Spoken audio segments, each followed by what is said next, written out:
Good evening, everyone, and welcome to another episode of Frankincense. I am your host, Dr. David Frank, coming from Walden Dental Studios. Yes, my office and our only sponsor. So let's get right into the news here of the week. And there's only one word we really need to be told, well, maybe a few that all start with T. Tariffs, taxes, and Trump. Boy, has this really kind of gone all over the place. Hey, maybe I'll even throw the Tesla word in there too. But going into tariffs, this is a huge global hot button topic.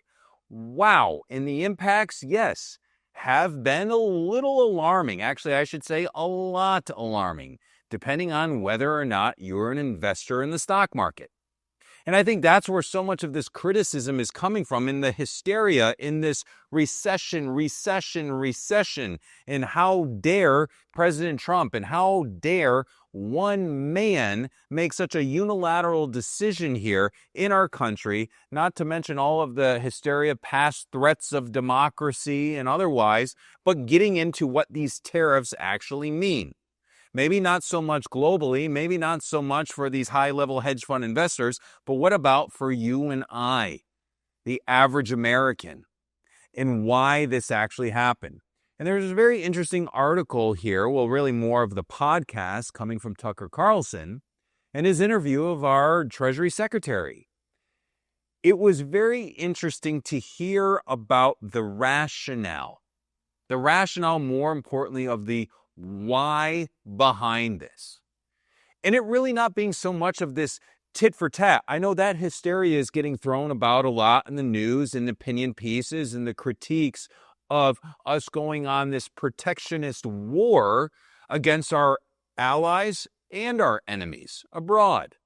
And there was a lot of criticism about how we came up with this tariff equation of which countries are going to be tariffed at which percentage. And then there was some controversy about how that calculation was done. And was it just so overly simplistic? There's no way it could have been so petty and so raw from the Trump administration in the way that they came up with this tariff allocation. There was concern about, it's just about the amount of deficit that America has with other countries when it comes to imports and exports and the net amount, and that we're trying to push back against all of this. Maybe there is some element of truth to that. But I think the more important perspective here, especially from Secretary Bessonette, our Treasury Secretary, in talking about how this is now getting the attention globally, and most importantly, the global businesses' attention of we need to bring back things to America, especially these habitual American-made businesses, and how we have been cheating the common man, our worker, what America is really all about. If we're not all thriving, if we don't emphasize that full American tide that is going to rise so that it will lift up all of these ships. Yes, for all of us.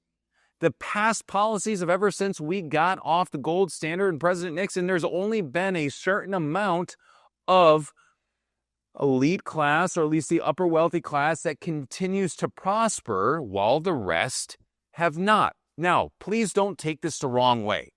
I am not advocating for some type of weird class warfare. No.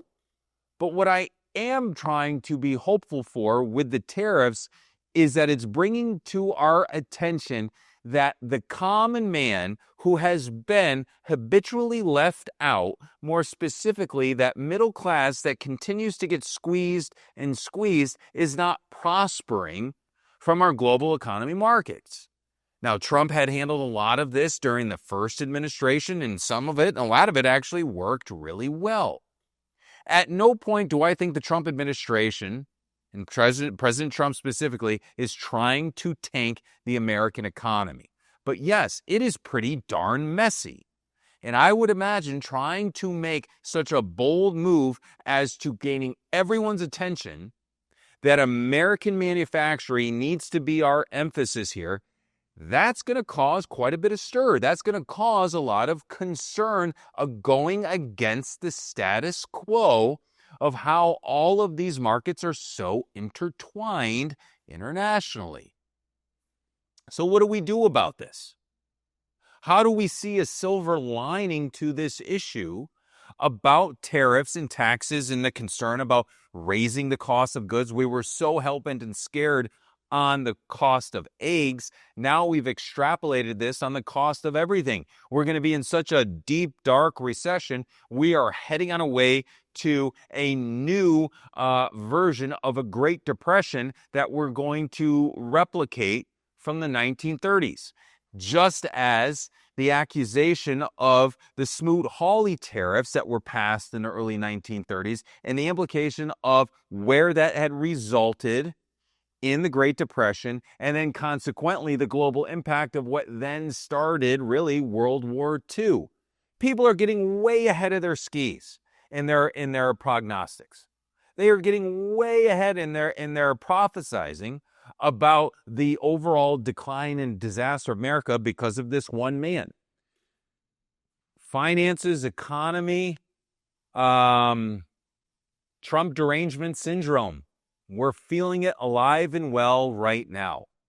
And I've lost a lot. I won't lie. I have made sure that I have emphasized investing so that I can have a chance to be comfortable and not have to be drilling teeth until I'm 80-something years old. I've been investing in that time value money, and consequently, over the last 4 days, whoa, it has really been a 1, 2, 3, 4 massive gut punch with probably a few shots that could be a knockout.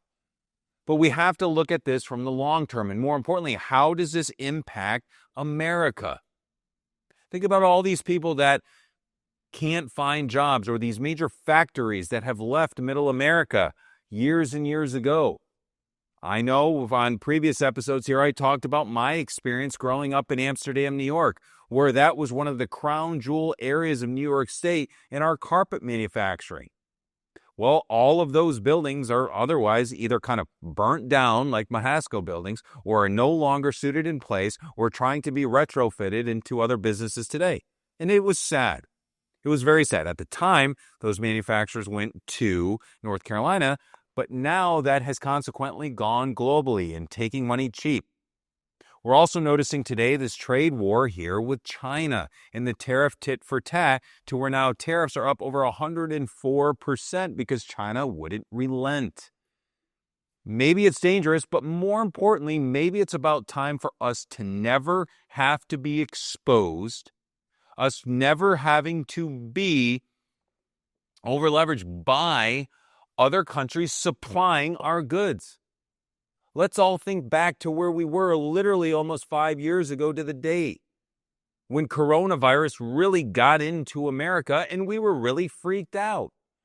Masks aside, vaccines aside, death camps aside, COVID counts, remember what happened to all of us, whether or not you got sick or stayed healthy. Supply shortages, and how sick and tired of hearing about how you couldn't get regular common stuff. It was just endless. I remember that as a business. I just wanted to choke someone 2 years later about hearing about how I couldn't get something because of supply shortages. And that wasn't about medicine. That wasn't about life-saving things. That wasn't about foodstuffs that we really need to bring back here to America for us to take care of our own.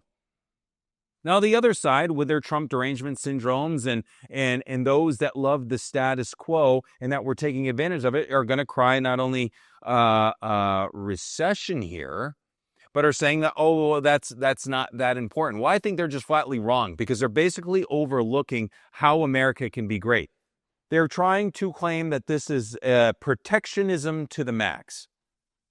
Protectionism? Or is it about time that we look at how do we make ourselves self-reliant again? Protectionism is not a critique of being a country self-sustained, self-reliant, capable of weathering any storm, pandemic, or more scary, World War III. And I think there's a lot of things that you and I will never know about, and I think we'll probably be able to sleep a lot better because the world is a dangerous place. And I'm not sitting here trying to prognosticate that we're going into World War III, but boy, I would feel a lot better being prepared. Maybe we need to take a little more serious why Secretary Hegseth, our defense secretary, is endorsing this element of if we are looking at standards, combat-ready standards. It doesn't matter if you're a man, and it doesn't matter if you're a woman. It's all going to be the same. And then there's a little irony to that. Because now that throws in the face for those that are against that, well, wait a minute.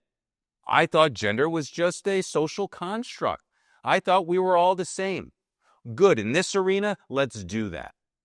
Let's prove that we really are the same, because not all men are combat ready and not all women are going to be combat ready, but for those that are, they're going to hit that same standard because our enemy is not going to care about what gender you are. And I think there's plenty of amazing female service members that would attest to they do not want to be in a foxhole with someone who is not going to hold their own and who is not going to be able to provide that level of support and backup and having your six when it really counts. Rebuilding America. That's what tariffs are really all about. It's getting everyone's attention in a matter that's going to get us to act. Because talking about it has been going on for decades now. What are we still talking about? Somehow the cogs in the wheel will still keep going, we'll still keep increasing our deficits, and somehow that won't matter. We're now at $37 trillion. It wasn't that long ago under the Clinton administration that we were actually in a surplus. It's how can we have people so blinded by things? You know, we'll hear sometimes, oh, we don't want to bring this debt to our grandchildren. Well, the grandchildren keep coming and the debt still keeps rising. So that's not working.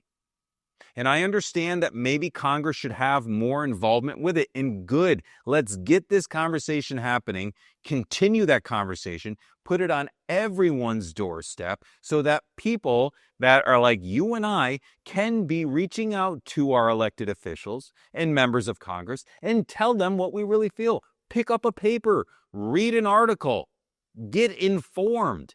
If nothing else, let this be yet another economic call to action to enable yourself as an informed citizen. That we have the ability here to really make America thrive and not let people be destitute on drugs, not people just be hopeless, not let people freak out that, oh, they may not be able to keep their government job anymore. I think we're all kind of a little dozed out, but those principles ring true more than ever before. And maybe we can bring manufacturing, just not more government positions. Let this country really be great in building ourselves back up at our bootstraps and allow a president to enable us to get companies to come back here, looking at investments from Hyundai, looking at investments from NVIDIA, looking at investments from Apple, bring that stuff back. We have an incredible education system here. We have very smart, capable people in America that can help lift up others so they don't have to feel like they've been left behind. Because left behind people, if you let them get big enough, usually don't like everyone else that is winning. And losers are very dangerous. Losers hold grudges. And what we don't need is a real class warfare going on within our own nation. So give these people a chance. Give them dignity again. Give them a job again. Give them pride. Give them a reason to wake up every morning to be prosperous and bring home the fruits of their labor to their families. Let a man and a woman, a man and a man, or a woman and a woman come together to really help sow those seeds of the appropriate ethics and education to children so they can see a much brighter future. I've talked about a lot of things today, and I think there's definitely more to come, and you can see I'm probably a little fired up. But I am so happy that these things are happening, despite for the upper class's losses. And yes, I'm not happy about that. But what's going to give me a huge breath of fresh air is when America takes back what was rightfully theirs and being the number one country in the world and being a great bastion of where others can emulate us. Here's my sign off. Take care, live well, and smile. But most importantly, God bless America.